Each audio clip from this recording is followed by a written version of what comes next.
안녕하십니까. 아우월크 스토리 CK입니다. 제가 오늘 여러분들께 말씀드릴 내용은 내무실은 어떻게 생겼을까 편에서 언급해드렸던 동기생활관과 분대생활관에 대한 내용입니다.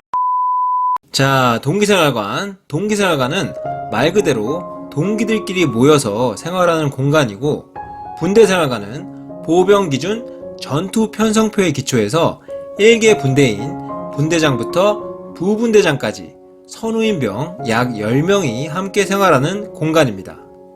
요즘 군대에 이제 동기생활관도 많이 늘어나서 후임병들 입장에서는 선임병들과 함께 쓰는 분대생활관일 때보다 좀 편한 면이 있을 수밖에 없는데요.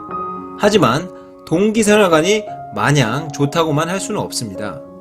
그래서 여러분이 자대를 어떤 생활관이 있는 부대를 가실지는 모르겠지만 이 동기생활관과 분대생활관의 좋은 점과 안 좋은 점에 대해서 한번 얘기를 들어보시고 가시는 것도 좋을 것 같습니다.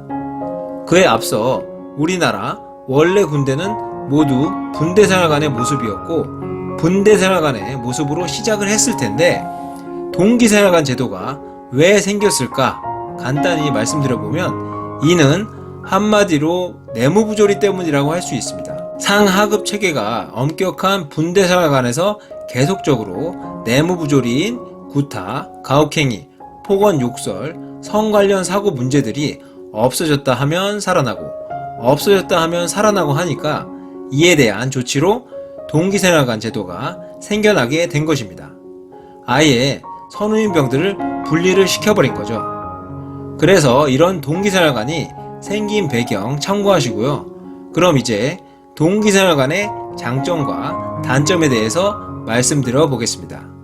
장점은 총 5가지, 단점은 4가지입니다. 먼저 동기생활관의 첫 번째 장점은 선임병들 눈치를 볼 필요 없다입니다. 당연히 선임병들이 없으니까 눈치를 볼 필요가 없겠죠. 분대생활관일 때는 선임병들이 아무리 편하게 해줘도 이런 기본적인 계급의 차이 때문에 눈치를 볼 수밖에 없었고 불편할 수밖에 없었습니다. 하지만 동기들끼리는 편하겠죠. 동기들끼리 지켜야 될 예의와 예절도 있겠지만 선임병이 없는 것만으로도 굉장한 자유로움을 느낄 수 있을 겁니다. 두 번째는 발언권이 자유롭다.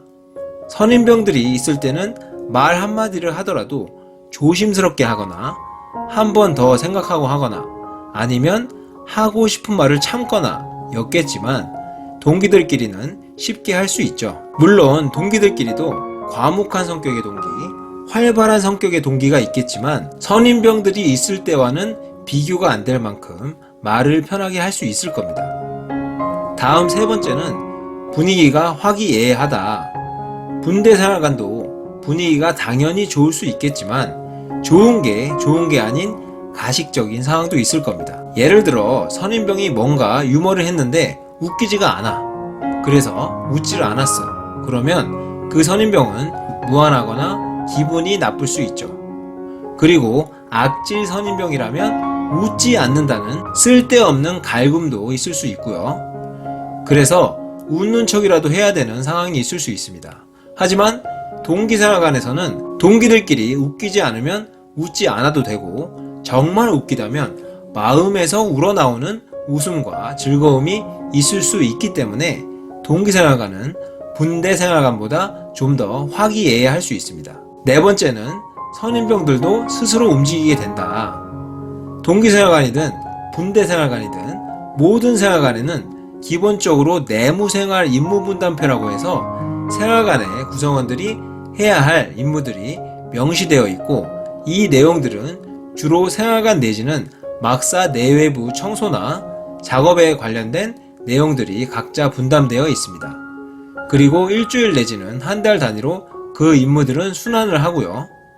그런데 분대생활관일 때는 선임병들이 그 임무 분담표에 의해서 스스로 움직이기는 하지만 이 분담표가 잡스럽고 자질구레하고 세밀한 것까지는 모두 포함할 수는 없습니다.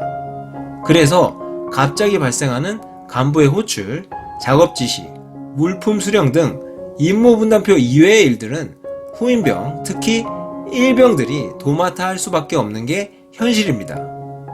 하지만 동기생활관은 이런 갑작스러운 일이 발생을 해도 이런 일이 발생했을 때 순서대로 나가자라고 사전 약속을 해놓는다면 공평하게 일을 처리할 수 있는 겁니다. 다음 5번째 장점은 군생활 부적응자들에게도 좋다. 여러분 이런 말 들어보셨죠? 서울대생도 군대 가면 바보가 된다.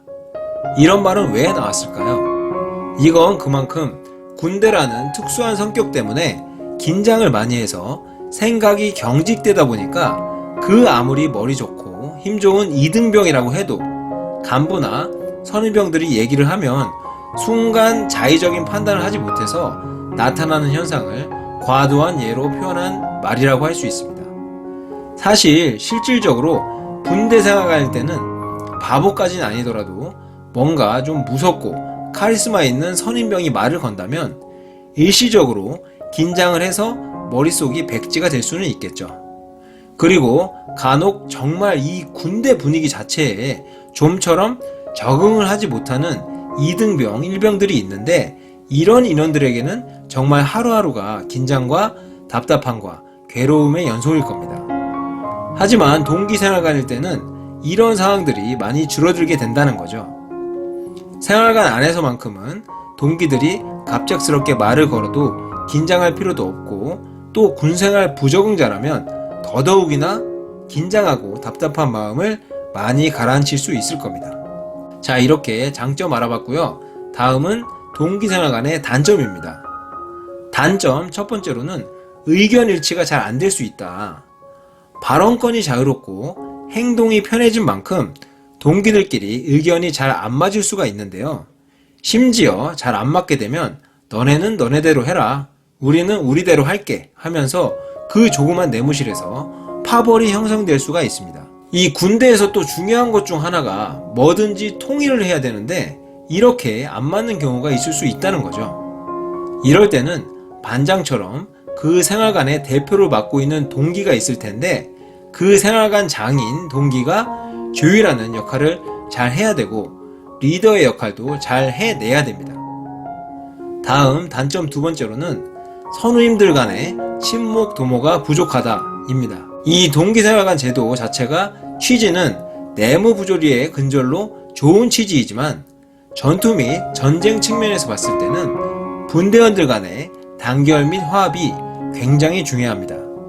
물론 교육 및 훈련하는 시간에는 간부 지휘 하에 분대 단위로 훈련을 하기 때문에 전투적인 팀워크 또는 계획된 전술 운영에는 문제가 없겠지만 전사나 전쟁 영화에서 볼 수 있듯이 전장은 어떤 우발적인 상황들이 생길지 모르기 때문에 평소 분대 선후임병들 간의 심적인 교감도 어느 정도는 형성이 되어 있어야 합니다. 그래야 전쟁 시 소대장이 갑자기 사망을 하든 갑자기 임무가 전환이 되든 후임병들이 분대장 또는 선임병들의 말을 더욱 잘 들을 수 있습니다. 하지만 동기생활관 제도를 운영하는 부대는 이런 부분들이 좀 부족할 수 있다는 겁니다. 단점 세 번째는 선임병들이 무시되는 경향이 있다.